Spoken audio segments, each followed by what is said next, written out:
तो इस वीडियो में चैप्टर नंबर 7 है और इलेक्ट्रोप्लेटिंग का जो टॉपिक है वो हम डिस्कस करेंगे। इलेक्ट्रोप्लेटिंग के नाम पे अगर आप फोकस करेंगे तो इसका मतलब है depositing one metal over another metal with the help of electrolysis. एक मेटल है, उसके ऊपर दूसरे मेटल की एक लेयर चढ़ा दे, but with the help of electrolysis. इस प्रोसेस को हम कहते हैं इलेक्ट्रोप्लेटिंग। रूल्स क्या है? जाहिर है जब आप इलेक्ट्रोलिसिस करते हैं तो आपको तीन चीजें चाहिए होती है, एनोड, कैथोड और इलेक्ट्रोलाइट। यह आपकी मर्जी नहीं है। Anode, metal to be plated, जो मेटल आपने किसी मेटल के ऊपर प्लेट करना है वो आपका एनोड है।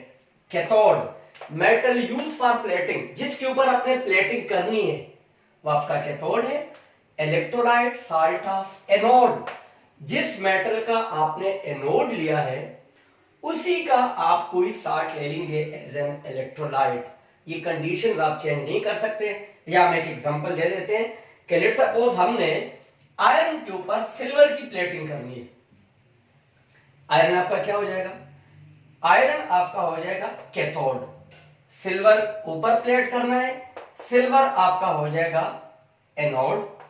और अब जो हमने इलेक्ट्रोलाइट लेना है वो हमने सिल्वर की कोई साल्ट लेनी है, क्योंकि सिल्वर हमने क्या लिया है?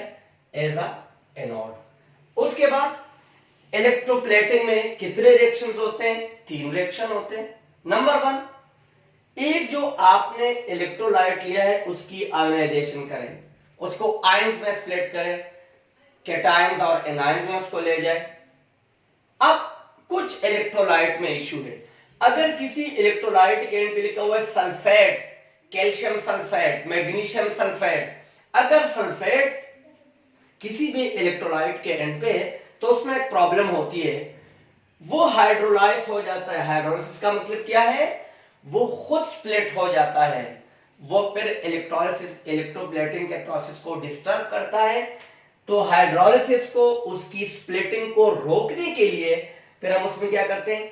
कुछ ड्रॉप्स हम डालेंगे सल्फ्यूरिक एसिड के। किस इलेक्ट्रोलाइट के?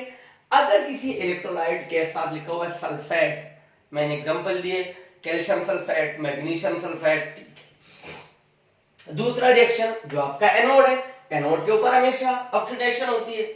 ऑक्सीडेशन का मतलब है loss of electron. Let's suppose मैंने एनोड जिंक का लिया है, जिंक इलेक्ट्रॉन लूज करेगा, ये ऑक्सीडेशन है। कैथोड के ऊपर हमेशा रिडक्शन होती है, गेन ऑफ इलेक्ट्रॉन।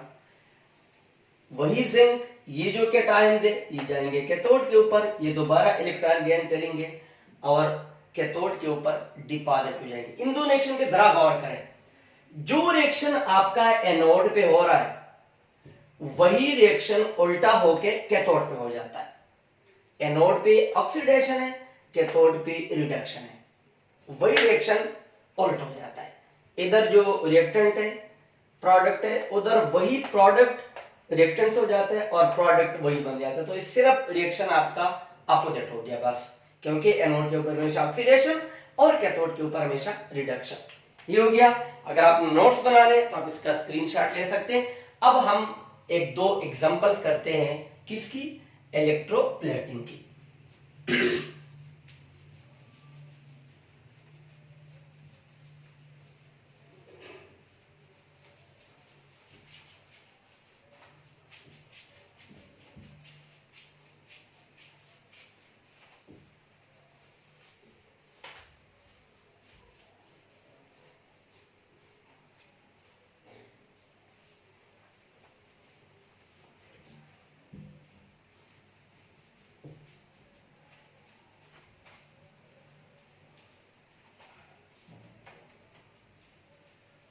ठीक है, अब आपके सिलेबस में एक दो एग्जांपल्स हैं तो वो हम कर लेंगे। रूल्स हमारे पास यही होते हैं। हमने करनी है जिंक प्लेटिंग। अच्छा, इसका मतलब क्या है? ये जो नाम शुरू में लिखा होता है ना, ये आपने किसी मेटल के ऊपर प्लेट करना है, इसका मतलब है ये आपका एनोड है। जिंक प्लेटिंग का मतलब क्या है? Depositing a layer of zinc over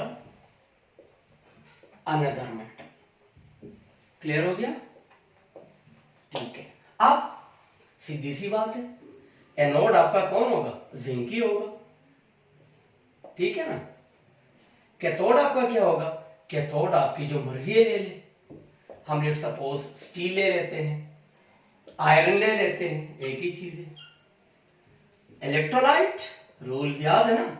electrolyte किसका होगा? जिसका आपने लिया है एनोड। एनोड किसका? जिंक का। तो हम जिंक का ही इलेक्ट्रोलाइट लेंगे और ये है पोटेशियम जिंक साइनाइड। अब यहां पे एक चीज आप गौर से देखेंगे, K2 ZnCN पोटेशियम जिंक और साइनाइड, ठीक है। ये आपने ले लिया। डेफिनेटली आप एक्वस फॉर्म में लेंगे क्योंकि सॉलिड फॉर्म में तो इलेक्ट्रोलाइट होता नहीं है। अब इस इलेक्ट्रोलाइट को देख ले, इसमें सल्फेट नहीं है, इसका मतलब है इधर हाइड्रोलिसिस का प्रॉब्लम नहीं आएगा, इधर हमें सल्फ्यूरिक एसिड ऐड नहीं करना है। तीन चीजें होगी, एनोड, कैथोड और रिएक्शंस। कितने रिएक्शंस होते हैं? 3 रिएक्शन। अब इससे पहले वाला आप देख लें। सबसे पहले ionisation of the electrolyte. Ionisation of electrolyte, जो आपका इलेक्ट्रोलाइट है आप उसकी क्या करें? आयोनाइजेशन। मेरा इलेक्ट्रोलाइट है पोटेशियम जिंक साइनाइड और वो है ये एक्वस फॉर्म में। ये आयोनाइज हो जाएगा, पोटेशियम अलग हो जाएगा और पोटेशियम ग्रुप 1 का है +1 ZnCN4। अब यहां पे एक इसके ऊपर में चले कि नहीं, यहां पे -2। अब यहां पे एक प्रॉब्लम है। प्रॉब्लम क्या है? प्रॉब्लम ये है कि आपका जो जिंक है वो अभी तक आपको फ्री फॉर्म में नहीं मिला, तो आप आयोनाइजेशन एक बार और करें। इधर से मुझे जिंक मिलेगा, तो ये जो जिंक साइनाइड आयन है इसकी मैं बात कर रहा हूं, इसकी मैं दोबारा आयोनाइजेशन करूंगा। क्यों? मुझे जिंक फ्री फॉर्म में चाहिए, अभी तक फ्री फॉर्म में। अब इसके साथ जिंक अटैच है तो दोबारा लिखेंगे ZnCN4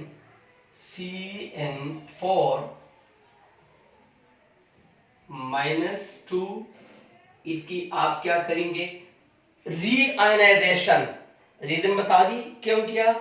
तो ये आपके पास Zn और 4 साइनाइड आयन, जिंक आया फ्री फॉर्म में, मजीद आयोनाइजेशन की जरूरत नहीं है। एनोड, एनोड भी किया अभी बताया ना, एनोड जिंक है, ऑक्सीडेशन ये यूं। अब कैथोड पे यही रिएक्शन उल्टा लिखो क्योंकि कैथोड पे रिडक्शन होती है, जिस तरह एनोड पे होती है ऑक्सीडेशन, ठीक है। यही रिएक्शन उल्टा करो, यानी इनको इधर ले आओ कैटायंस, ये 2 इलेक्ट्रॉन गेन करेंगे जिंक और ये जाके स्टील के ऊपर डिपॉजिट हो जाएगा। आपने क्या किया? क्या किया आपने? जिंक को प्लेट किया स्टील के ऊपर। एक और एग्जांपल ले लेते हैं, chromium plating.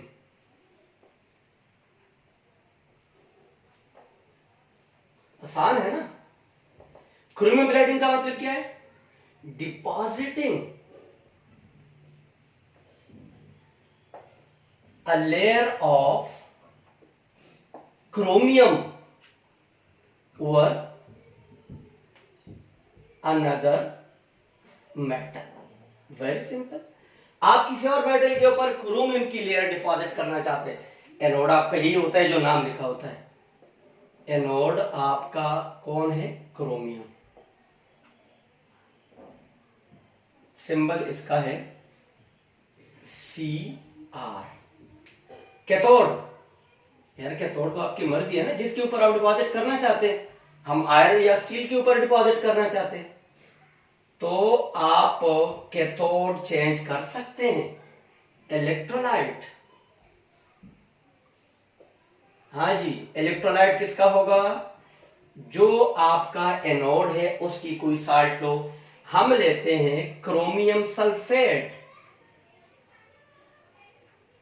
Chromium sulphate, focus करोगे। अब यहां ये क्रोमियम और ये सल्फेट, यहां पे इसका 2 है और इसका 3। अब यहां सल्फेट आया ना, सल्फ्यूरिक एसिड डाल दिया वरना ये प्रॉब्लम क्रिएट करेगा। सो few drops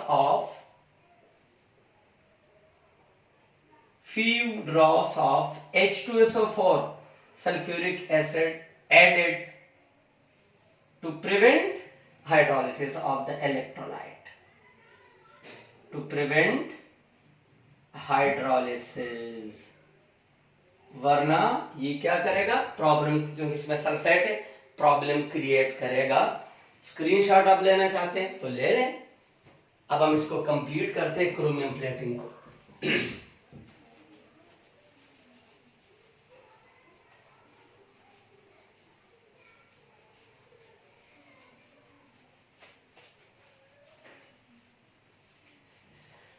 जी, अब रिएक्शंस वही 3 रिएक्शन है, क्योंकि हम हर वक्त करते हैं क्या, जो इलेक्ट्रोलाइट है उसकी आयोनाइजेशन करें।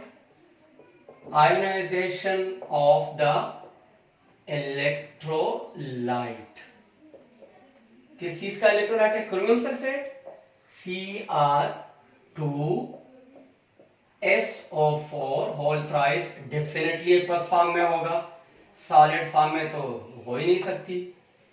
ये 2 क्रोमियम के आयन बनेंगे और 3 सल्फेट के आयन्स बनेंगे।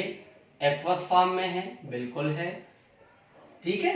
अब आपको क्रोमियम मिला फर्स्ट स्टेज में फ्री फॉर्म में, तो आपको दोबारा आयोनाइजेशन की जरूरत नहीं थी। इससे पिछले जिंक प्लेटिंग में हमने आयोनाइजेशन का दूसरा स्टेप भी किया था। रीजन क्या थी? उसमें हमें जिंक फ्री फॉर्म में नहीं मिला था। अब एनोड आपका किस चीज का बना है? क्रोमियम का। एनोड के ऊपर हमेशा क्या होती है? ऑक्सीडेशन, ठीक है। ये क्रोमियम है, ये 3 इलेक्ट्रॉन लूज करेगा, ऑक्सीडेशन है। कैथोड के ऊपर रिडक्शन, मैंने हैंड्स में क्या बताया? वही रिएक्शन जो आपने एनोड के ऊपर शो किया उसको उल्टा करके शो करें। ये वही 3 इलेक्ट्रॉन दोबारा क्रोमियम, और ये क्रोमियम क्या करेगा? जो आपने लिया है ना कैथोड स्टील का, उसके ऊपर क्रोमियम की एक लेयर बन जाएगी। तो ये है इलेक्ट्रोप्लेटिंग विद 2 एग्जांपल्स, ठीक है।